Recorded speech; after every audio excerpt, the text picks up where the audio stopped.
Hello दोस्तों, स्वागत है एग्जाम स्टडी अड्डा यूट्यूब चैनल में। दोस्तों आज के वीडियो में हम लोग पढ़ने वाले हैं कक्षा 12 के कार्बनिक रसायन के chapter number 1 video number 3 hello alkane बनाने की रासायनिक विधि को पढ़ने वाले हैं। दोस्तों आज के टॉपिक में हम लोग हैलो एल्केन बनाने की सामान्य विधि के साथ साथ उसी में हम लोग कवर करने वाले हैं आपका हैलो एल्केन बनाने की सामान्य विधि पढ़ेंगे, या उसी को कहा जाता है आरएक्स बनाने की विधियाँ।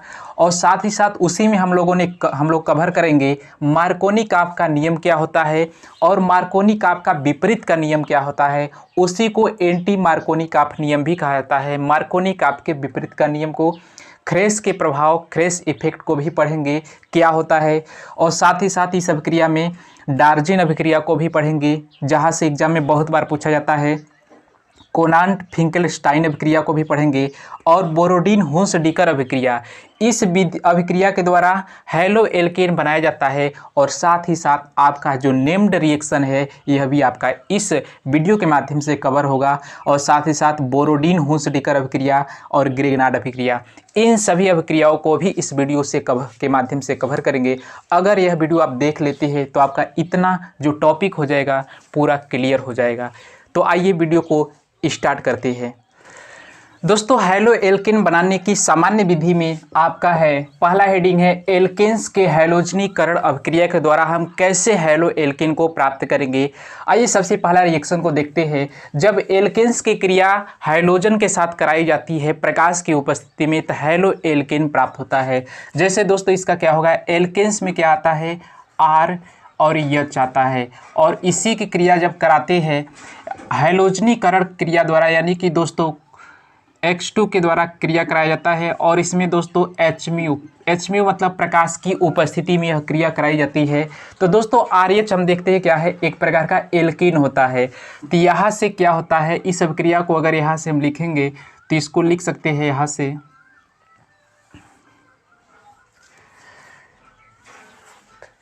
दोस्तों पहला टॉपिक है आपका हैलो एल्केन अथवा आरएक्स बनाने की विधिया में पहला हेडिंग है एल्केन्स के हैलोजनीकरण के द्वारा कैसे हम हैलो एल्केन प्राप्त करेंगे। तो दोस्तों हैलो एल्केन्स के द्वारा एल्केन्स के हैलोजनीकरण से कैसे प्राप्त करेंगे। तो दोस्तों हम जानते हैं एल्केन्स में आता है आपका आर एच। आर का मतलब होता है दोस्तों, यहाँ पर आर का मतलब हम लिख सकते हैं एल्किल समूह होता है। आर का मतलब क्या होता है, एल्किल समूह। एल्किल समूह का मतलब क्या क्या हो सकता है, इसके स्थान पर CH3 single bond, C2H5 single bond, इसी तरह से C3H7 सिंगल बॉन्ड। यानी कि दोस्तों इसमें जो सूत्र आपका होता है CnH2n+1, इस सूत्र में हम इसका जो एल्किल समूह का सामान्य सूत्र जो होता है CnH2n+1 होता है। इस सूत्र में हम जब रखेंगे तो यहाँ से जो यौगिक मिलेगा उसको क्या करेंगे, वही आर का मान होगा। आर मतलब होता है एल्किल समूह। तो दोस्तों आर एच मतलब एक प्रकार का क्या हो जाएगा, एल्किन हो जाएगा। इसकी क्रिया हैलोजनीकरण हैलोजन के साथ कराई जाती है। हैलोजन का मतलब होता है यक्स, एक्स का मतलब X2, और यक्स के स्थान पर आपका क्या क्या हो सकता है, फ्लोरीन, क्लोरीन, ब्रोमीन और आयोडीन। इसके स्थान पर कुछ भी हो सकता है। जब इसकी क्रिया कराई जाती है यहाँ पर प्रकाश की उपस्थिति में, प्रकाश को Hμ से रिप्रेजेंट किया जाता है। प्रकाश की उपस्थिति में कराई जाती है तो यहाँ से H और यहाँ से X क्या होता है, निकल जाता है। यहाँ से HX और क्या बचेगा, R यहाँ से और X यहाँ से क्या हो जाता है, RX बन जाता है, RX बन जाता है। तो इतना अभिक्रिया होगा। इसी तरह से दोस्तों आइए इसका एग्जाम्पल लेते हैं। एग्जाम्पल नंबर 1 है, जैसे एल्केन्स में सबसे सिंपल एल्केन्स हम लेते हैं CH4। CH4 क्या होता है, एक सबसे सिंपल एल्केन होता है। जैसे CH3H, CH4 को लिख सकते हैं CH3H। इस तरह से हम लिख सकते हैं, यह भी क्या है, एक प्रकार का एल्केन है। इसकी क्रिया कराते हैं X के स्थान पर कोई स्पेशल लेते हैं, जैसे Cl2 लेते हैं तो Cl सिंगल बॉन्ड Cl लिख सकते हैं। और इसकी क्रिया जब प्रकाश की उपस्थिति में कराई जाती है, प्रकाश की उपस्थिति मतलब Hμ, तो यहाँ से H और यहाँ से Cl क्या होता है, निकल जाता है HCl। तो दोस्तों यहाँ से CH3 और यहाँ से Cl क्या बन जाता है, CH3Cl। पुनः जब इसको क्लोरीन की क्रिया कराई जाती है Cl और प्रकाश की उपस्थिति में तो फिर दोस्तों यहाँ से एक H और यहाँ से एक Cl, क्या निकल जाता है HCl। तो यहाँ से आपका बनता है एक H एक Cl, इसके साथ चला गया तो Cl एक जुड़ेगा, तो यहाँ से बन जाता है आपका CH2Cl2।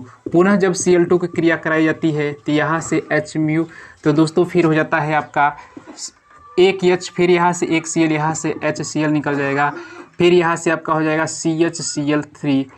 फिर इसी की जब क्रिया कराई जाती है, फिर अगर इसको मिल जाता है Cl2 H- प्रकाश की उपस्थिति में, तो यहाँ से हो जाता है CCl4 और यहाँ से आपका निकल जाता है HCl। तो दोस्तों हम देख रहे हैं कि यह क्रिया तब तक होती जाती रही है, यानी कि Cl2 के साथ यह क्रिया मतलब आगे की तरफ बढ़ती जा रही है जब तक कि इस कार्बन के साथ जो हाइड्रोजन था वह समाप्त नहीं हो जाता है। यानी इसी अभिक्रिया को कहा जाता है हैलोजनीकरण अभिक्रिया। यानी कि दोस्तों क्लोरीन के साथ जब एल्केन के साथ क्रिया कराई जाती है प्रकाश की उपस्थिति में, तो यह अभिक्रिया तब तक होती रहती है जब तक कार्बन के पास जो हाइड्रोजन होता है समाप्त नहीं हो जाता है। तो मेरा मुख्य उद्देश्य था बनाने का हैलोजन, मतलब हैलो एल्केन बनाना था। तो हैलो एल्केन यहाँ से हम बहुत से हैलो एल्केन प्राप्त कर लिए। तो अब हमें स्पेशल हैलो एल्केन प्राप्त करना है। जैसे हमें यहाँ से मेथेन लिए थे, इसका नाम आपका था मेथेन और इसका नाम था क्लोरीन। मेथेन और क्लोरीन, तो मेथेन की क्रिया क्लोरीन के साथ कराए तो ये पूरा रिएक्शन हमें प्राप्त हो गया। और हमें स्पेशल प्राप्त करना है मेथिल क्लोराइड, इसका नाम है आपका मेथिल क्लोराइड।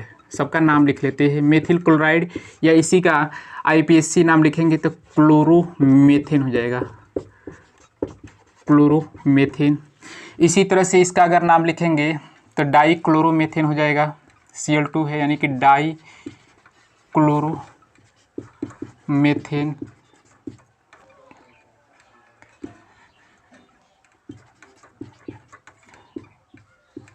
और इसी तरह से ये हो जाएगा ट्राई क्लोरोमेथेन, इसका नाम हो जाएगा ट्राई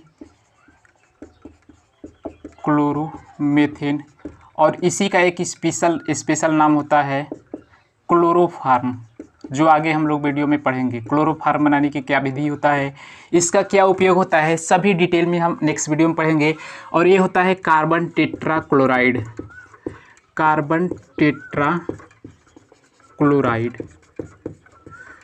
तो दोस्तों अगर एग्जाम में आपको लिखना है तो एग्जाम में आप सबसे पहले थ्योरी क्या लिखेंगे, एल्केन से हमें बनाना है, एल्केन के हैलोजनीकरण से हैलो एल्केन प्राप्त करना है। तो हम लिखेंगे दोस्तों, जब एल्केन की क्रिया क्लोरीन के साथ प्रकाश की उपस्थिति में कराई जाती है तो हैलो एल्केन प्राप्त होता है। और हैलो एल्केन यहाँ पर बहुत से हैलो एल्केन प्राप्त हुआ, तो हमें अगर स्पेशल प्राप्त करना है मेथिल क्लोराइड या क्लोरोमेथेन हैलो एल्केन, तो इतना रिएक्शन लिखेंगे और इसके बाद क्या करेंगे, इसका आसवन करेंगे। आसवन जो उत्पाद प्राप्त होगा उसको आसवन विधि के द्वारा हम जिसको भी अलग करना है उसको अलग आसानी से कर सकते हैं। तो यहाँ से हम नोट पॉइंट में लिख सकते हैं, प्राप्त उत्पादों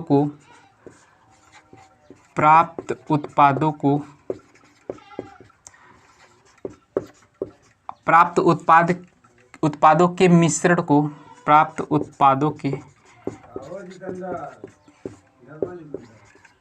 प्राप्त उत्पादों के मिश्रण को आसवन विधि द्वारा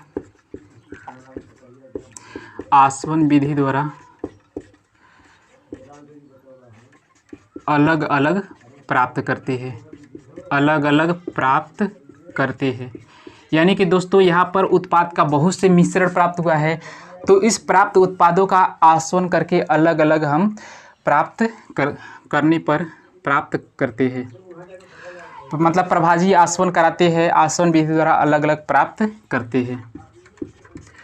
अगर हमें प्राप्त करना है, जैसे मेथिल क्लोराइड प्राप्त करना है, तो इसका भी कुछ टेम्परेचर होगा अपना 100 सेंटीग्रेड ताप पर हम गर्म करेंगे तो ये आपका अलग हो जाएगा। इसी तरह से 150 पर अलग करेंगे, 150 टेम्परेचर ताप पर गर्म करेंगे तो डाई क्लोरोमेथेन अलग होगा।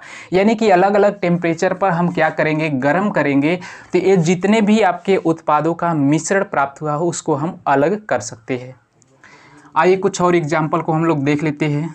एग्जाम्पल नंबर दूसरा है आपका, जैसे इसी के स्थान पर लेते हैं आपका एथेन है, जैसे C2H6, इसी का क्लोरीनीकरण कराना है। सेम रिएक्शन होगा, यहाँ से क्या होगा, एक हाइड्रोजन यहाँ से निकलेगा, यहाँ से HCl, तो यहाँ से बनेगा C2H5Cl। फिर इसका क्लोरीनीकरण हमें कराना है Cl2 और H म्यू, तो यहाँ से दोस्तों फिर HCl निकल जाएगा और यहाँ से C2H4Cl2। फिर इसका क्लोरीनीकरण हमें कराना है मतलब Cl2 और H म्यू, तो यहाँ से दोस्तों HCl निकल जाएगा, यहाँ से C2H4Cl3। फिर इसका क्लोरीनीकरण मतलब Cl2H म्यू, तो यहाँ से आपका HCl निकल जाएगा और यहाँ से आपका हो जाएगा C2H3Cl4 यहाँ पर हो जाएगा। फिर इसका हमें कराना है क्लोरीनीकरण मतलब Cl2H म्यू, तो यहाँ से फिर हाइड्रोजन की संख्या 3 हो गया। अब फिर एक हटेगा, यहाँ से HCl निकल जाएगा, अब यहाँ से हो जाएगा C2H2Cl5। फिर इसका अगर क्लोरीनीकरण कराएंगे तो यहाँ से हो जाएगा Cl2H म्यू, फिर HCl निकलेगा और यहाँ से दोस्तों हो जाएगा C2HCl6। फिर अगर क्लोरीनीकरण कराएंगे मतलब यहाँ से Cl2 और H म्यू, तो दोस्तों यहाँ से C2, अब यहाँ से क्लोरीन की संख्या कितना था 5, यानी कि दोस्तों यहाँ से क्लोरीन एक जुड़ा, एक हाइड्रोजन हटा, फिर जुड़ा, तो यहाँ से दोस्तों यहाँ पर 4 हो जाएगा, यानी कि 4, यहाँ से आपका 3, अब यहाँ से 2, फिर यहाँ से 1, फिर यहाँ से आपका हट जाएगा, मतलब यही तक आपका रिएक्शन होगा C2Cl6, C2Cl6।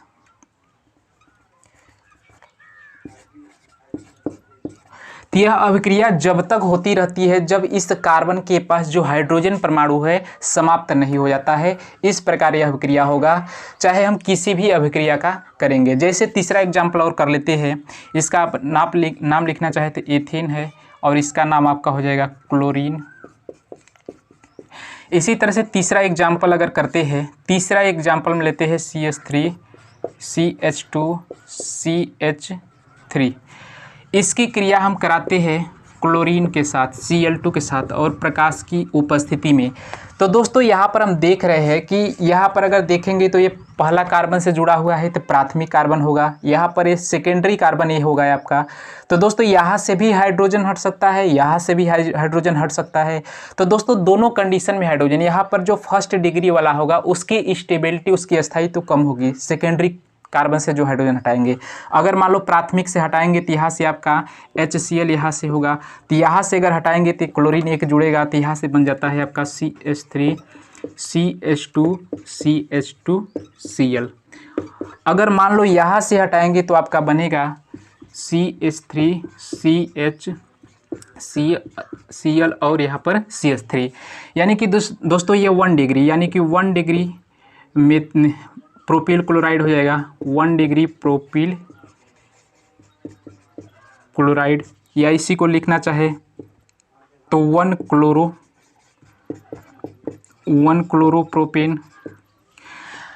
और इसको अगर लिखना चाहे दोस्तों तो सेकेंड डिग्री है, मतलब सेकेंड डिग्री प्रोपिल क्लोराइड हो जाएगा, सेकेंड डिग्री प्रोपिल क्लोराइड, या इसी को लिख सकते हैं 2 क्लोरोप्रोपेन,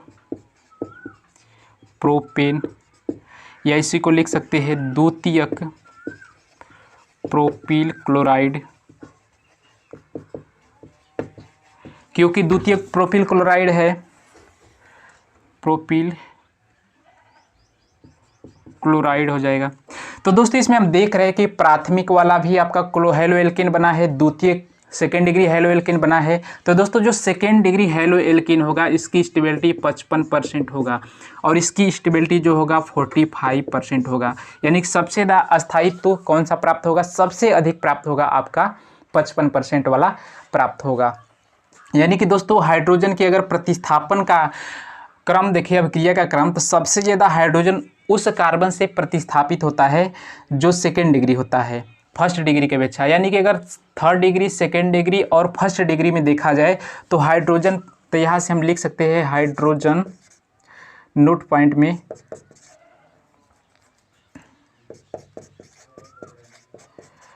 हाइड्रोजन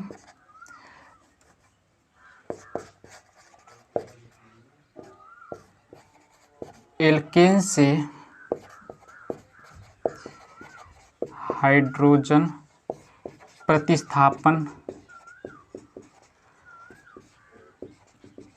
का क्रम, यानी कि दोस्तों यहाँ से थर्ड डिग्री होगा तो उससे सबसे ज़्यादा प्रतिस्थापन आसानी से हो जाएगा, फिर सेकेंड डिग्री, फिर फर्स्ट डिग्री, तो ये आपका प्रतिस्थापन का क्रम हो जाएगा।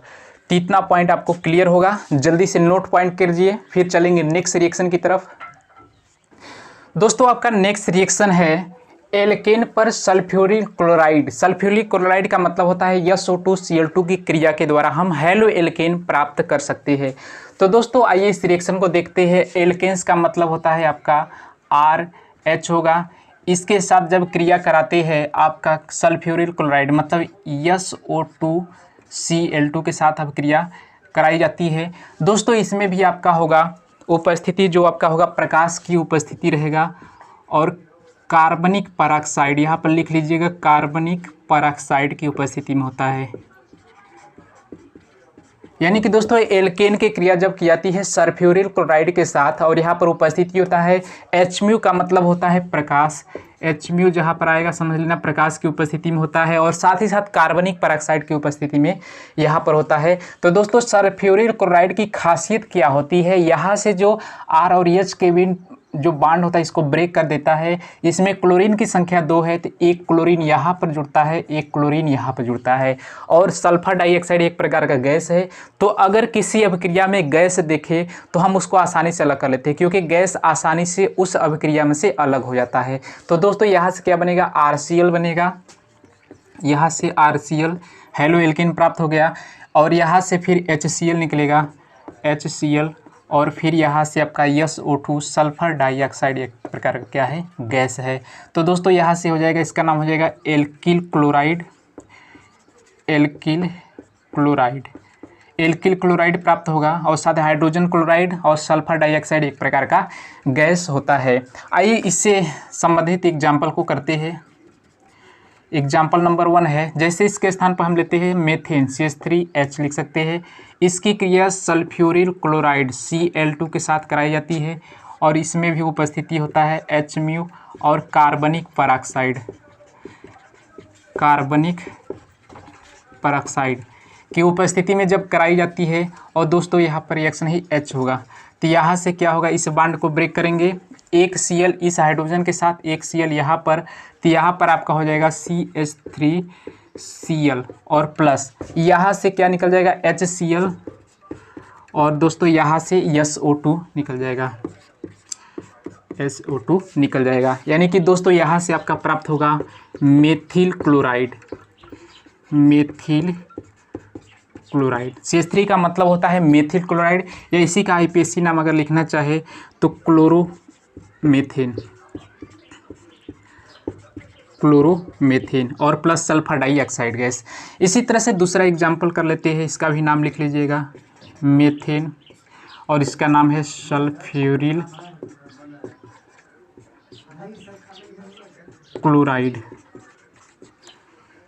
इसी तरह से दूसरा एग्जाम्पल है आपका C2H5H, इसका नाम है एथेन, C2H5H एथेन है। इसकी क्रिया जब सल्फ्यूरिल क्लोराइड के साथ कराई जाती है, मतलब SO2Cl2 के साथ, सेम उपस्थिति यहाँ पर भी रहेगा, और कार्बनिक परऑक्साइड की उपस्थिति में। तो दोस्तों ये इस बांड को ब्रेक करते, एक Cl यहाँ पर, एक Cl यहाँ पर, तो दोस्तों यहाँ से बन जाता है C2H5Cl, C2H5Cl प्लस HCl और प्लस SO2। सल्फर डाइऑक्साइड एक प्रकार का गैस है, तो गैस का तीर चिन्ह ऊपर होता है। इसी तरह से यहाँ से हम प्राप्त कर लेते हैं मेथिल क्लोराइड, मेथिल क्लोराइड, या इसी का नाम दूसरा नाम लिखना चाहे तो chloroethane, chloroethane plus sulphur dioxide gas होगा। तो दोस्तों ये विधि था एल्केन पर जब सल्फ्यूरिल क्लोराइड SO2Cl2 की क्रिया कराते हैं तो हम हेलो एल्केन प्राप्त कर सकते हैं। आइए तीसरा अभिक्रिया को करते हैं। तीसरा अभिक्रिया है एल्कीन्स पर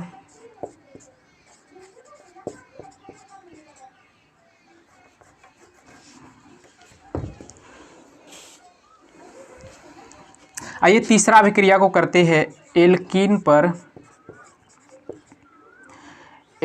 पर HX की क्रिया द्वारा, HX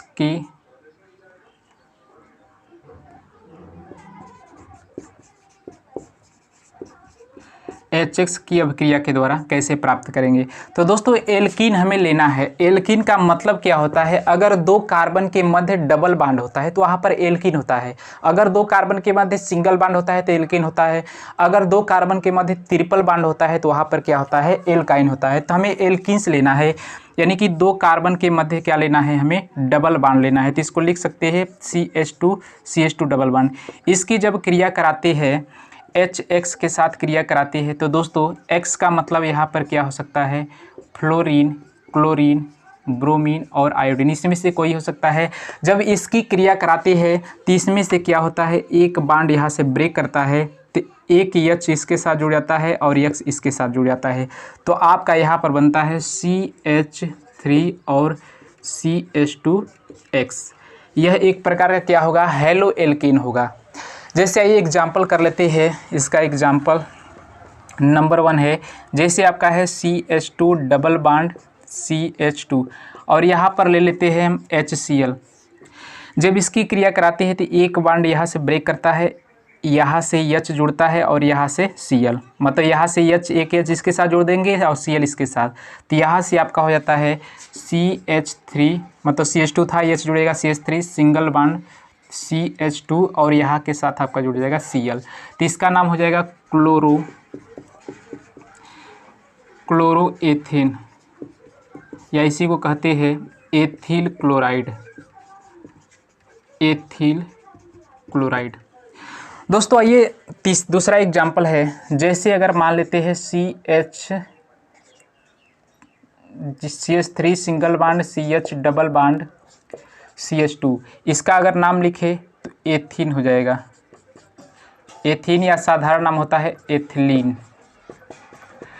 दोस्तों मान लेते हैं यह भी एक प्रकार का क्या है, एल्कीन है। जब इसकी क्रिया कराते हैं HCl के साथ क्रिया कराते हैं तो ये दो भाग में टूटता है, यानी कि दोस्तों H प्लस में टूटेगा और Cl माइनस में। तो यहाँ पर हमें क्या होता है, इसमें क्या है, दो कार्बन के मध्य है। अब कंडीशन यहाँ पर ये उत्पन्न होता है, इस नेगेटिव वाले पार्ट को इस कार्बन के साथ जोड़े कि इस कार्बन के साथ जोड़े। तो दोस्तों यहाँ पर जोड़ने के लिए हम मार्कोनी-काफ नियम लगाते हैं। मार्कोनी-काफ नियम यानी कि मार्कोनी-काफ रूल जो होता है, यह क्या होता है, मतलब अटैकिंग अभिकर्मक, मतलब आक्रमणकारी अभिकर्मक का जो ऋणात्मक भाग है उस कार्बन असंतृप्त हाइड्रोकार्बन को उस कार्बन के साथ जुड़ता है जिसमें हाइड्रोजन परमाणु की संख्या कम होती है। तो इन दोनों कार्बन में देखेंगे किसमें हाइड्रोजन परमाणु की संख्या कम है, तो दोस्तों इसी के मध्य एक हाइड्रोजन, यहाँ पर दो हाइड्रोजन है, तो उसके साथ क्लोरीन जोड़ेंगे जहाँ पर हाइड्रोजन की संख्या कम होता है।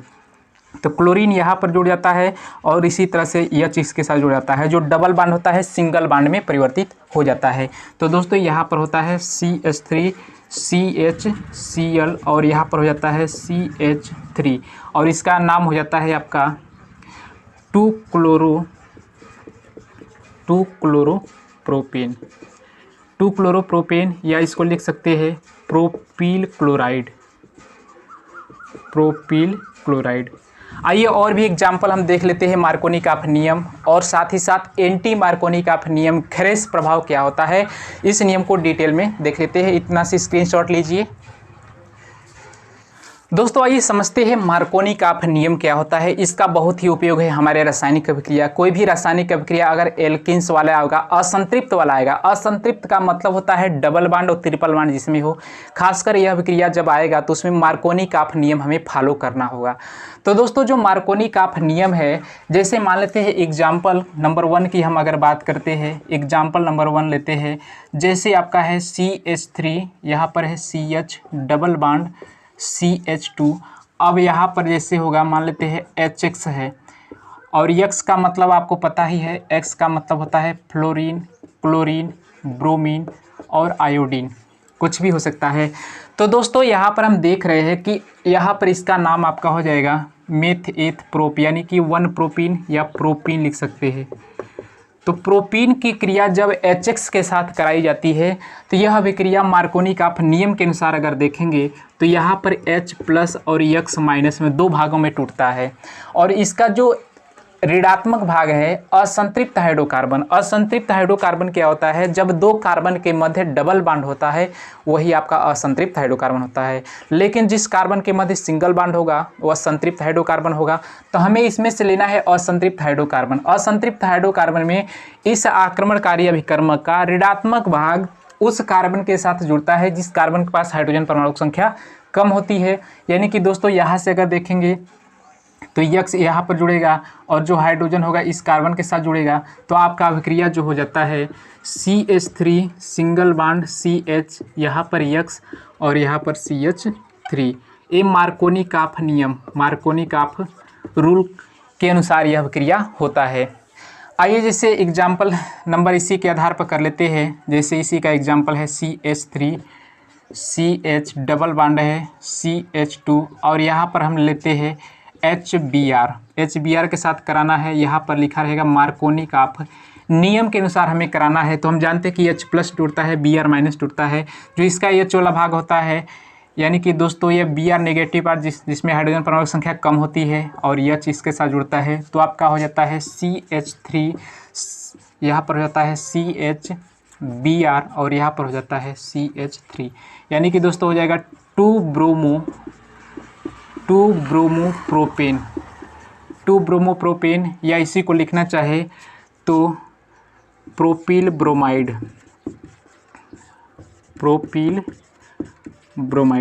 प्राप्त होता है। इसी को मार्कोनी काफ नियम कहते हैं। यानी कि एक्स के स्थान पर आपका कुछ भी हो सकता है, फ्लोरीन, क्लोरीन, ब्रोमीन, आयोडीन, और खासकर इसमें जो यूज किया जाता है आपका क्लोरीन, ब्रोमीन, आयोडीन यूज किया जा सकता है। जैसे इसका दूसरा एग्जाम्पल हम करते हैं। जैसे आपका दिया है CH3 CH2 CH double bond CH2 और इसके साथ हमें क्रिया कराना है HCl के साथ क्रिया कराना है और इसमें लगाना है मार्कोनी काफ रूल लगाना है। तो इसका जो H प्लस में टूटेगा Cl माइनस, इसका ऋणात्मक भाग इस कार्बन के साथ, हाइड्रोजन इस कार्बन के साथ, यहाँ पर आपका हो जाता है CH3 CH2 फिर CH और इसी के साथ Cl जुड़ जाता है, फिर सिंगल बॉन्ड में परिवर्तित हो जाता है, फिर यहाँ से हो जाता है CH3। यानी कि दोस्तों मार्कोनी काफ नियम में जब HX या HCl का योग होता है तो डबल बॉन्ड किस में परिवर्तित हो जाता है, सिंगल बॉन्ड में। यानी कि असंतृप्त हाइड्रोकार्बन किस में से होता है, संतृप्त हाइड्रोकार्बन में। संतृप्त का मतलब होता है सिंगल बॉन्ड होगा, कार्बन के मध्य होगा। इसी नियम को कहा जाता है मार्कोनी काफ का नियम। अब आइए देखते हैं एंटी मार्कोनी काफ का नियम, यानी कि मार्कोनी काफ के विपरीत का नियम। मार्कोनी काफ के विपरीत का नियम, मार्कोनी काफ के विपरीत का नियम, या इसी को कहा जाता है एंटी मार्कोनी काफ का नियम। मार्कोनी काफ का नियम, या इसी को कहा जाता है खेरेस प्रभाव। तो दोस्तों इसका विपरीत का नियम क्या होता है, जैसे एग्जाम्पल इसी में कर लेते हैं। एग्जाम्पल नंबर 1 है जैसे आपका CH3 CH double bond CH2 और इसके साथ क्रिया कराना है HBr। तो दोस्तों यहाँ पर हमें लगाना है एंटी मार्कोनी काफ नियम, एंटी मार्कोनी काफ रूल हमें लगाना है। तो दोस्तों एंटी मार्कोनी काफ रूल क्या होता है, आक्रमणकारी अभिकर्मक का ऋणात्मक भाग उस असंतृप्त हाइड्रोकार्बन के साथ जुड़ता है जिसमें हाइड्रोजन परमाणुओं की संख्या अधिक होती है। इसी को कहा जाता है मार्कोनी काफ के विपरीत का नियम या एंटी मार्कोनी काफ का नियम, या इसी को कहा जाता है खेरेस प्रभाव कहा जाता है। यानी कि दोस्तों विपरीत का नियम अगर यहाँ पर दिया है और इस रिएक्शन के ऊपर लिखा है कि एंटी मार्कोनी काफ का नियम या खेरेस प्रभाव लिखा है, तो हम इसके विपरीत करेंगे। और साथ ही साथ यहाँ पर आपका लिखा रहेगा बेंजोइल पेरोक्साइड, बेंजोइल पेरोक्साइड।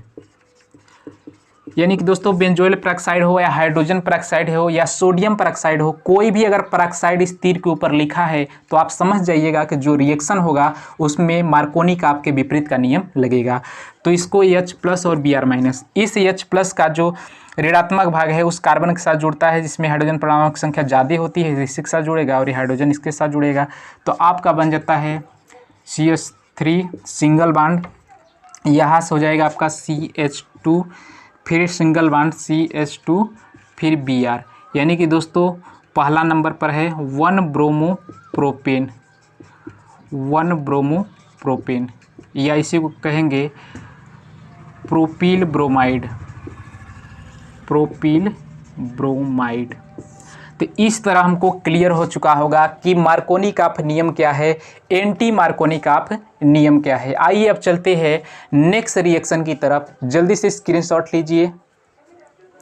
दोस्तों नेक्स्ट रिएक्शन है एल्कोहल पर HX की क्रिया के द्वारा हम हैलो एल्केन कैसे प्राप्त करेंगे। तो दोस्तों आइए लेते हैं, एल्कोहल पर हमें क्रिया कराना है। जैसे एल्कोहल का मतलब होता है ROH, एल्कोहल पर HX की क्रिया कराते हैं और साथ ही साथ जिंक क्लोराइड ZnCl2 के साथ क्रिया कराया जाता है। यानी दोस्तों एल्कोहल पर HX की क्रिया से हैलो एल्केन कैसे प्राप्त करेंगे। जब एल्कोहल की क्रिया HX के साथ निर्जल ZnCl2 जिंक क्लोराइड के साथ अब क्रिया कराई जाती है तो हैलो एल्केन प्राप्त होता है। यानी कि दोस्तों यहाँ से OH और यहाँ से H निकल जाएगा तो आपका यहाँ से निकलेगा H2O और यहाँ से जो बचेगा R और X से ही प्राप्त करना था। इसी को क्या कहेंगे, एल्किल हैलो एल्केन कहेंगे। इसी को क्या कहेंगे, हैलो एल्केन।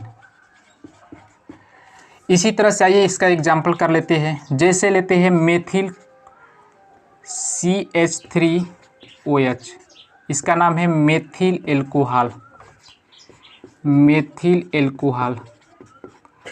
जब मेथिल एल्कोहल की क्रिया, मेथिल एल्कोहल या इसी को लिख सकते हैं मेथेनॉल की क्रिया कराया जाता है X का मतलब आपको पता ही है, X का मतलब हो सकता है फ्लोरीन, यहाँ पर लिख लेते हैं। X का मतलब होता है फ्लोरीन, क्लोरीन, ब्रोमीन और आयोडीन, इसमें से कोई यूज करना है तो यहाँ पर हम लेते हैं HCl। इसके साथ जब क्रिया कराते हैं तो दोस्तों यहाँ से OH और यहाँ से H क्या हो जाता है, निकल जाता है H2O और यहाँ से CH3Cl, यानी कि लिखना चाहे CH3Cl और प्लस H2O और यहाँ पर ZnCl2 की उपस्थिति होगा। यानी कि दोस्तों यहाँ पर आपका प्राप्त होगा मेथिल क्लोराइड और प्लस साथ में क्या प्राप्त होता है, जल प्राप्त होता है। आइए पहला एग्जाम्पल था, दूसरा एग्जाम्पल कर लेते हैं। जैसे एथेनॉल लेते हैं C2H5OH, इसी को कहते हैं एथिल एल्कोहल या इसी को कहा जाता है एथेनॉल की क्रिया जब HCl के साथ कराई जाती है, उपस्थिति ZnCl2 के साथ कराई जाती है तो यहाँ से आपका निकल जाता है H2O और यहाँ से आपका होता है C2H5Cl और प्लस यहाँ से H2O, यानी कि दोस्तों यहाँ से हो जाता है मेथिल क्लोराइड और प्लस यहाँ से क्या हो जाता है, जल निकल जाता है। तो इस तरह इस अभिक्रिया से एल्कोहल पर HX की क्रिया करा करके हम हैलो एल्केन आसानी से प्राप्त कर सकते हैं। आइए अब अभिक्रिया नंबर 5 की तरफ चलते हैं। एल्कोहल पर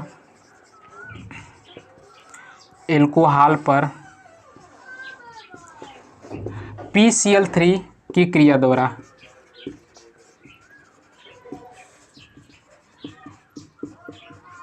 यानी कि दोस्तों एल्कोहल पर जब PCl3 फास्फोरस ट्राइक्लोराइड के साथ क्रिया कराते हैं तब भी हम हैलो एल्केन प्राप्त कर सकते हैं। आइए इस अभिक्रिया को करते हैं।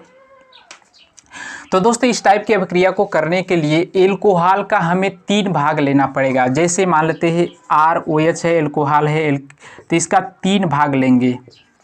इसका कितना भाग, 3 भाग लेंगे और यहाँ से आपका PCl3 के साथ क्रिया कराते हैं तो यहाँ से क्या होता है, ये तीनों बॉन्ड क्या होता है, ब्रेक हो जाता है। यहाँ पर 3 Cl यहाँ पर जुड़ जाता है और यहाँ पर P।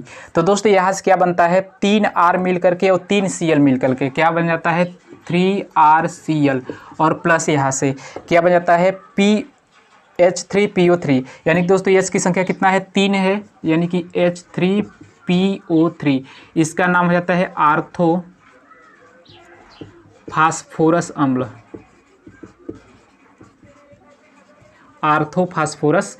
और साथ ही में आपका हो जाएगा एल्किल क्लोराइड प्राप्त होगा। इस तरह आसानी से क्रिया को करेंगे। आइए इसका एग्जाम्पल करते हैं, जल्दी से स्क्रीनशॉट लीजिए। जैसे आपके एग्जाम्पल नंबर 1 में हम लेते हैं एग्जाम्पल नंबर 1। जैसे एग्जाम्पल नंबर 1 है CH3OH यानी कि मेथिल एल्कोहल का कितना भाग, 3 भाग लेंगे, CH3OH CH3OH। मेथिल एल्कोहल का 3 भाग के साथ क्रिया कराते हैं PCl3 के साथ। तो दोस्तों यहाँ पर क्या होता है, तीनों जो बांड होता है क्या कर जाता है, ब्रेक कर जाता है तीनों बांड, और यहाँ पर 3 Cl और यहाँ से P जुड़ करके क्या बना लेता है, 3CH3Cl और यहाँ से H3PO3। इसी का नाम होता है आर्थोफास्फोरस अम्ल।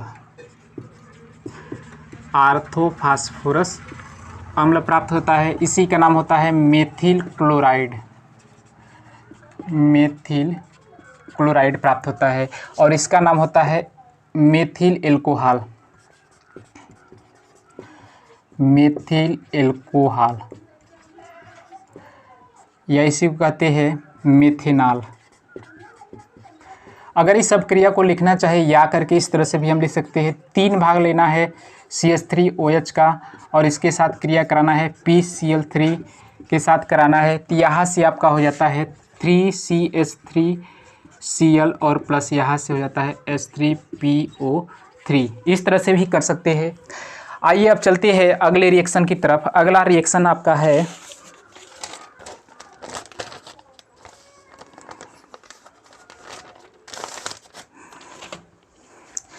आइए अब अगला रिएक्शन की तरफ चलते हैं। अगला रिएक्शन नंबर 6 है आपके स्क्रीन पर। एल्कोहल की क्रिया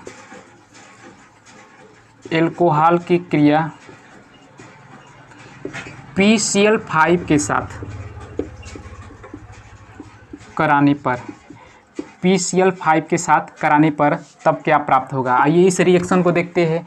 जैसे एल्कोहल में लेना है ROH, इसकी क्रिया कराना है, ROH को इस तरह से भी लिख सकते हैं H, एल्कोहल होगा। इसकी क्रिया कराना है PCl5 के साथ। तो दोस्तों याद रखिएगा जो PCl5 की खासियत क्या होती है, ऑक्सीजन के दोनों तरफ के बांड को ब्रेक कर देता है, जबकि जो PCl3 होता है केवल एक ही बांड को ब्रेक करता था। तो ये दोनों बांड को ब्रेक करेगा, यहाँ भी ये बांड भी ब्रेक होगा, ये बांड भी ब्रेक होगा। तो एक Cl यहाँ पर होगा, एक Cl यहाँ पर होगा, जो बचा होगा यानी कि PCl3 यहाँ पर होगा। इस तरह से हम जोड़ेंगे। तो दोस्तों यहाँ से RCl मिलेगा, फिर प्लस HCl मिलेगा, फिर यहाँ से POCl3 मिलता है। तो इसको लिख लेते हैं, RCl मिलेगा प्लस HCl मिलेगा, फिर POCl3 मिलता है। इसी का नाम होता है एल्किल क्लोराइड।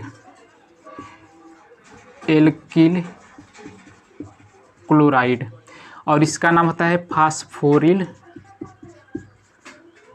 क्लोराइड। आइए इसका एग्जाम्पल कर लेते हैं। एग्जाम्पल नंबर 1 है, जैसे R के स्थान पर अगर लेते हैं CH3OH, इसकी क्रिया कराना है PCl5 के साथ अगर क्रिया कराना है, तो यहाँ से दोस्तों क्या होगा, तीनों बांड क्या होगा, दोनों बांड ब्रेक होगा। ब्रेक करके दिखा सकते हैं, Cl यहाँ पर, Cl यहाँ पर और यहाँ से PCl3। तो दोस्तों यहाँ से बन जाता है CH3Cl, फिर HCl और फिर यहाँ से POCl3। यहाँ से आपका हो जाएगा मेथिल क्लोराइड, फिर हाइड्रोजन क्लोराइड, फिर फास्फोरिल क्लोराइड। आइए एग्जाम्पल नंबर 2 करते हैं। इसका नाम आप अगर लिखना चाहे तो लिख सकते हैं मेथिल एल्कोहल। इसका नाम है फास्फोरस पेंटाक्लोराइड।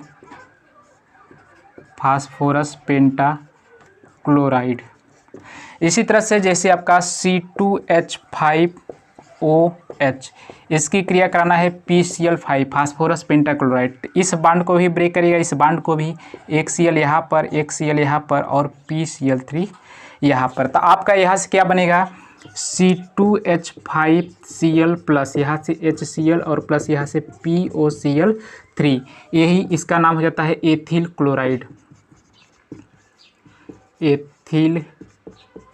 क्लोराइड और इसका नाम फास्फोरिल क्लोराइड और इसका नाम हो जाता है एथिल एल्कोहल। इस तरह आसानी से हम एल्कोहल पर PCl3 और PCl5 की अभिक्रिया के द्वारा आसानी से हैलो एल्किन को प्राप्त कर सकते हैं। आइए चलते हैं नेक्स्ट अभिक्रिया की तरफ। जल्दी से स्क्रीनशॉट लीजिए। नेक्स्ट आपका अभिक्रिया है एल्कोहल पर थायोनिल क्लोराइड SOCl2 की क्रिया के द्वारा हमें प्राप्त करना है हैलो एल्केन। और दोस्तों इस अभिक्रिया का जो स्पेशल नाम होता है इसी को कहा जाता है डार्जिन अभिक्रिया। डार्जिन अभिक्रिया बहुत ही मोस्ट इंपॉर्टेंट है, यहाँ से एग्जाम में बहुत बार प्रश्न 2 नंबर का पूछा जाता है कि डार्जिन अभिक्रिया क्या होता है। इसी को कहते हैं डार्जिन अभिक्रिया भी कहा जाता है। तो दोस्तों अगर इस रिएक्शन को हम पढ़ेंगे तो यहाँ से हमें 2 टॉपिक क्लियर होगा। पहला होगा कि हैलो एल्केन बनाने की सामान्य विधि और दूसरा डार्जिन अभिक्रिया क्या होता है। तो दोस्तों जब एल्कोहल की क्रिया जब थायोनिल क्लोराइड यानी कि SOCl2 के साथ कराई जाती है, SOCl2 के साथ कराई जाती है तो हैलो एल्केन प्राप्त होता है। इसी अभिक्रिया को कहा जाता है डार्जिन अभिक्रिया कहा जाता है। और दोस्तों यहाँ पर याद रखिएगा, यहाँ पर उपस्थिति होता है पीरिडीन की उपस्थिति में अभिक्रिया कराई जाती है। तो यहाँ पर अभिक्रिया होगा तो दोस्तों क्या बनेगा, इसको इस तरह से भी लिख सकते हैं। यह इस दोनों बॉन्ड को ब्रेक करेंगे तो यहाँ से 2 Cl 1 Cl यहाँ पर 1 Cl यहाँ पर बचा SO यहाँ पर हो जाएगा। तो दोस्तों यहाँ से RCl हो जाता है, RCl निकलेगा जो हैलो एल्केन है। फिर यहाँ से HCl निकल जाएगा, फिर यहाँ से आपका SO2 सल्फर डाइऑक्साइड एक प्रकार का क्या होता है, गैस होता है। इसी का नाम होता है एल्किल क्लोराइड। एल्किल R मतलब होता है एल्किल और Cl मतलब क्लोराइड। एल्किल क्लोराइड प्राप्त होता है जो एक प्रकार का हैलो एल्केन होता है। आइए इसका एग्जाम्पल कर लेते हैं। एग्जाम्पल में जैसे अगर लेते हैं R के स्थान पर अगर CH3 लेते हैं और OH, इसका नाम होता है मेथेनॉल या इसी को कहते हैं मेथिल एल्कोहल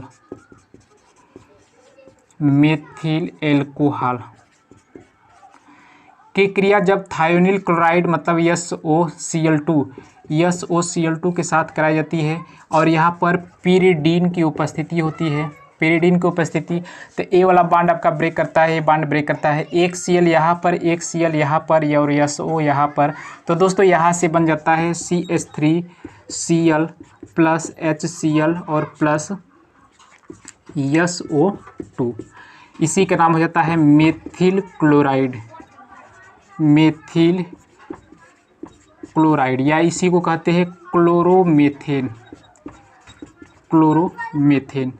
आसानी से प्राप्त कर सकते हैं। यानी कि दोस्तों इसमें अगर हमें लिखना है थ्योरी के रूप में, जब एल्कोहल की क्रिया थायोनिल क्लोराइड के साथ पीरिडीन की उपस्थिति में कराई जाती है तो हैलो एल्केन प्राप्त होता है। इसी अभिक्रिया को कहा जाता है डार्जिन अभिक्रिया कहा जाता है और इसमें खासकर उपस्थिति होती है पीरिडीन की उपस्थिति में कराई जाती है। तो इस पॉइंट को भी आप नोट कर लीजिएगा। ये एग्जाम्पल नंबर 2 कर लेते हैं। एग्जाम्पल नंबर 2 में अगर R के स्थान पर अगर आपको रखना है तो क्या क्या रख सकते हैं, यहाँ पर लिख लीजिएगा। R के स्थान पर CH3C रख सकते हैं या C2H5 लिख सकते हैं, C3H7 यानी कि डैश। इसी तरह मतलब CnH2n+1 सूत्र पर अगर n बराबर रखते जाएंगे तो आपका R का मान प्राप्त होता जाएगा। आइए दूसरा एग्जाम्पल कर लेते हैं। जैसे आपका है C2H5O और H, इसी का नाम है एथिल एल्कोहल। जब एथिल एल्कोहल की क्रिया थायोनिल क्लोराइड SOCl2 के साथ पीरिडीन की उपस्थिति में कराई जाती है तो दोस्तों इस बॉन्ड को भी ब्रेक करेंगे। इस बॉन्ड को 1 Cl यहाँ पर 1 Cl यहाँ पर और SO यहाँ पर। तो दोस्तों यहाँ से हो जाता है C2H5Cl प्लस यहाँ से HCl और प्लस यहाँ से SO2 सल्फर डाइऑक्साइड गैस प्राप्त होता है और इसी का नाम होता है एथिल क्लोराइड। इस तरह आसानी से हम एल्कोहल पर थायोनिल क्लोराइड की अभिक्रिया के द्वारा प्राप्त कर सकते हैं। आइए नेक्स्ट रिएक्शन की तरफ चलते हैं। रिएक्शन नंबर 8 है आपका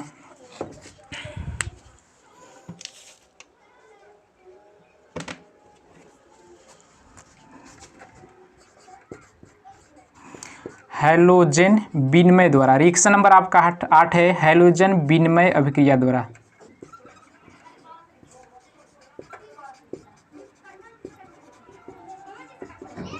इसी को कहा जाता है कोनाट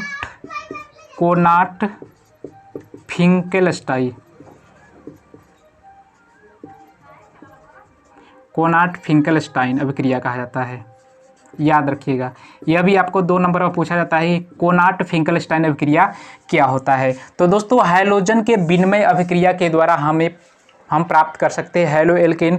तो इस अभिक्रिया में क्या लेना है, एल्किल हैलाइड लेना है। मतलब RX की क्रिया जब सोडियम आयोडाइड के साथ कराया जाता है, जब RX यानी कि एल्किल आयोडाइड की क्रिया, एल्किल हैलाइड की क्रिया जब सोडियम आयोडाइड के साथ अभिक्रिया कराई जाती है तो यहाँ से विनिमय अभिक्रिया होता है। यहाँ से I इसके साथ जुड़ जाता है, X इसके साथ, तो विनिमय अभिक्रिया यहाँ पर होगा। तो यहाँ से दोस्तों हो जाता है RX और यहाँ से बन जाता है NaDX। यहाँ से RI हो जाता है, I इसके साथ RI और प्लस NaDX। इसी अभिक्रिया को कहते हैं कोनाट फिंकलस्टाइन अभिक्रिया। जैसे एग्जाम्पल लेते हैं, जैसे आपका लेते हैं CH3 और X के स्थान पर ले लेते हैं क्लोरीन है प्लस सोडियम आयोडाइड के साथ क्रिया कराना है। तो यहाँ से CH3 और यहाँ से I क्या बन जाता है, CH3I और प्लस यहाँ से सोडियम क्लोराइड, यानी कि दोस्तों इसका नाम हो जाएगा सोडियम आयोडाइड। सोडियम आयोडाइड, इसका नाम हो जाएगा मेथिल क्लोराइड और इसका नाम हो जाएगा मेथिल आयोडाइड। एक प्रकार का क्या है, हैलो एल्केन है। तो इस तरह से हैलोजन विनिमय अभिक्रिया के द्वारा भी हम हैलो एल्केन आसानी से प्राप्त कर सकते हैं। जल्दी से स्क्रीनशॉट लीजिए, फिर चलते हैं नेक्स्ट रिएक्शन की तरफ। दोस्तों अगला रिएक्शन है, 9वां नंबर है आपका, कार्बोक्सिलिक अम्ल के सिल्वर साल्ट पर अभिक्रिया के द्वारा, या इसी अभिक्रिया को कहा जाता है बोरोडिन हुंस-डीकर अभिक्रिया। यहाँ से भी आपका एग्जाम में पूछा गया है कि बोरोडिन हुंस-डीकर अभिक्रिया क्या होता है, 2 नंबर का। यह पूछेगा कार्बोक्सिलिक अम्ल के द्वारा प्राप्त कीजिए हैलो एल्केन। तो यहाँ से ऐसे प्रश्न बनता है। जैसे आप लेते हैं कार्बोक्सिलिक एसिड में क्या हो सकता है, जैसे RCOOAG, और इसी की क्रिया जब कराया जाता है सिल्वर साल्ट का कार्बोक्सिलिक अम्ल होगा सिल्वर, फिर इसी की क्रिया कराया जाता है जैसे Br2 के साथ जब क्रिया कराएंगे और यहाँ पर कार्बन टेट्राक्लोराइड और के साथ उपस्थिति में आसवन कराया जाता है।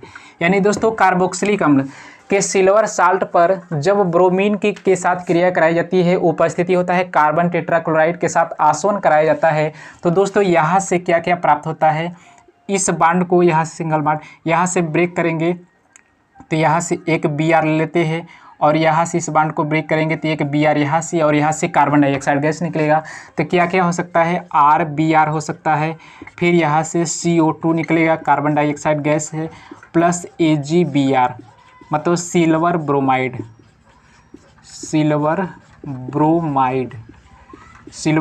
प्राप्त होता है और इसका नाम होता है एल्किल ब्रोमाइड और साथ में कार्बन डाइऑक्साइड गैस निकलता है। आइए इसका एग्जाम्पल कर लेते हैं। एग्जाम्पल नंबर 1, R के स्थान पर कर लेते हैं CH3COOAG। इसकी क्रिया कराया जाता है Br2 के साथ, उपस्थिति CCl4 आसवन। तो यहाँ से दोस्तों इस बांड को ब्रेक करेंगे, तो आपके यहाँ से हो जाता है एक Br यहाँ पर होगा, एक Br यहाँ पर। तो यहाँ से क्या हो जाएगा, यहाँ से CH3 निकलेगा, यानी कि दोस्तों यहाँ से CH3Br और प्लस CO2 और प्लस साथ में क्या निकलेगा, यहाँ से AgBr निकलेगा और इसी का नाम हो जाएगा एल्किल ब्रोमाइड या इसी को कहा जाता है ब्रोमो एल्केन प्राप्त हो जाएगा और इसका नाम आपका होता है सिल्वर ब्रोमाइड।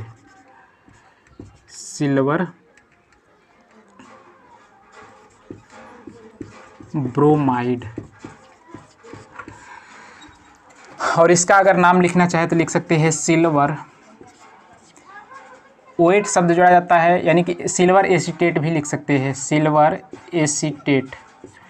जब सिल्वर एसीटेट की क्रिया ब्रोमीन के साथ अभिक्रिया जब कराई जाती है कार्बन टेट्राक्लोराइड के साथ शुष्क आसवन किया जाता है तो एल्किल ब्रोमाइड या ब्रोमो एल्केन प्राप्त होता है, साथ में कार्बन डाइऑक्साइड और फिर सिल्वर ब्रोमाइड प्राप्त होता है। इसी तरह दूसरा एग्जाम्पल इसमें कर लेते हैं। जैसे आप को लेना है CH3CH2COOAG, इसकी क्रिया Br2 के साथ कराना है, CCl4 की उपस्थिति में आसवन कराना है। तो दोस्तों यहाँ से इस बांड को ब्रेक करेंगे, COO के पास वाला जो होगा यहाँ से इस बांड को ब्रेक करेंगे, एक Br यहाँ पर, एक Br यहाँ पर। तो यहाँ से आपका क्या प्राप्त होगा, CH3 CH2 Br प्लस यहाँ से CO2 फिर प्लस AgBr।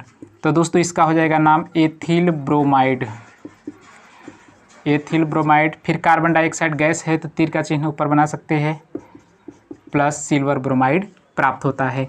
तो इस तरह दोस्तों कार्बोक्सिलिक अम्ल के सिल्वर साल्ट पर अभिक्रिया के द्वारा हम हैलो एल्केन आसानी से प्राप्त कर सकते हैं, या इसी अभिक्रिया को कहा जाता है बोरोडीन हुंसडीकर अभिक्रिया। तो इतना पॉइंट आपको क्लियर हो चुका होगा। अब चलते हैं अभिक्रिया नंबर 10 की तरफ। 10वां अभिक्रिया है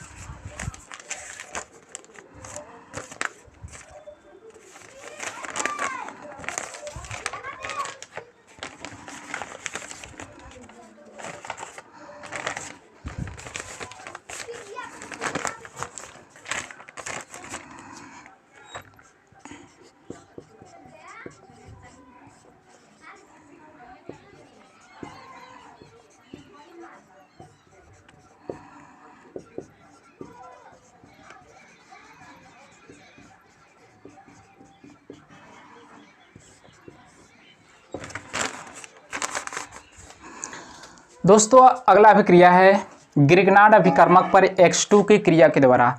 तो दोस्तों ग्रिग्नार्ड अभिकर्मक क्या होता है, जैसे ग्रिग्नार्ड अभिकर्मक होता है RMgX वाले यौगिक को ग्रिग्नार्ड अभिकर्मक कहा जाता है। इसकी क्रिया जब X2 के साथ कराई जाती है तो यहाँ से दोस्तों क्या होता है, इसको लिखना चाहे तोड़ करके तो X लिख सकते हैं। तो दोस्तों यहाँ से निकल जाता है MgX2 और यहाँ से RX, यानी कि RX यहाँ से हो जाएगा और यहाँ से MgX2, और इसी का नाम हो जाएगा एल्किल हैलाइड। और X के स्थान पर आपका क्या क्या हो सकता है, फ्लोरीन, क्लोरीन, ब्रोमीन और आयोडीन। तो इसी अभिक्रिया को जब ग्रिग्नार्ड अभिकर्मक, इसी को ग्रिग्नार्ड अभिकर्मक कहा जाता है। जब ग्रिग्नार्ड अभिकर्मक क्रिया हैलोजन के साथ कराई जाती है तो RX एल्किल हैलाइड यानी कि हैलो एल्केन प्राप्त होता है। जैसे आइए इसका एग्जाम्पल कर लेते हैं, एग्जाम्पल नंबर 1 कर लेते हैं। जैसे R के स्थान पर लेते हैं CH3 Mg और X के स्थान पर Br लेते हैं, और यहाँ पर लेना है Br2 को लिख सकते हैं Br सिंगल बॉन्ड Br2 को लिख सकते हैं Br सिंगल बॉन्ड। तो यहाँ से करेंगे तो यहाँ से क्या होगा, MgBr2 अलग होगा CH3Br, यानी कि CH3Br फिर प्लस यहाँ से MgBr2, इसी का नाम हो जाएगा मेथिल ब्रोमाइड प्राप्त होगा। तो इस तरह से हम आसानी से ग्रिग्नार्ड अभिकर्मक पर हैलोजन की क्रिया के द्वारा हैलो एल्केन आसानी से प्राप्त कर सकते हैं। जल्दी से स्क्रीनशॉट लीजिए, फिर चलेंगे नेक्स्ट लास्ट रिएक्शन की तरफ।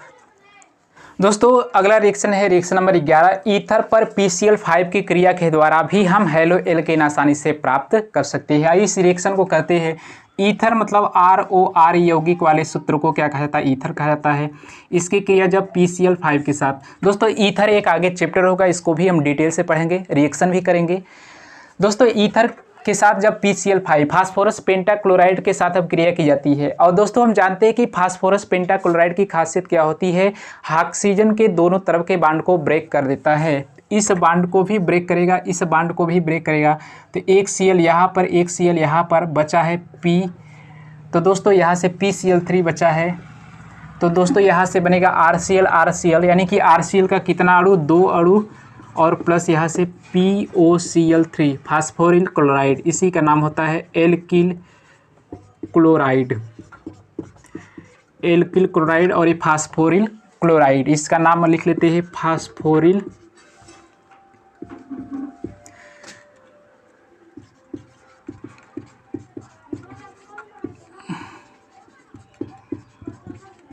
फास्फोरिल क्लोराइड प्राप्त होता है। आइए इसका एग्जाम्पल कर लेते हैं।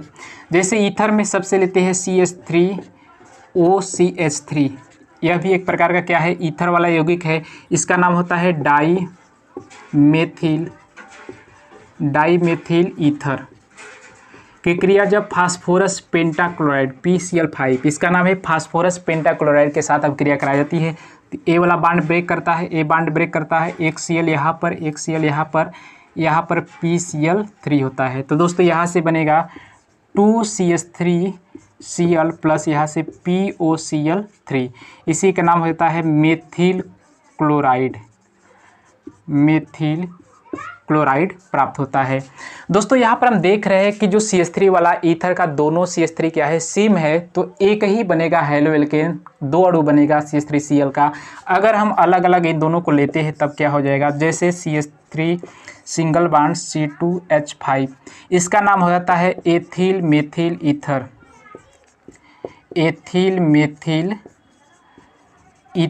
की क्रिया जब PCl5 के साथ कराई जाती है तो इस बॉन्ड को भी ब्रेक करते हैं, इस बॉन्ड को ब्रेक होता है, यहाँ पर एक Cl यहाँ पर, और यहाँ से PCl3 हो जाता है। तो दोस्तों यहाँ से क्या क्या मिलेगा, CH3Cl प्लस यहाँ से मिलेगा आपका C2H5Cl, यहाँ से POCl3, इसका नाम हो जाता है मेथिल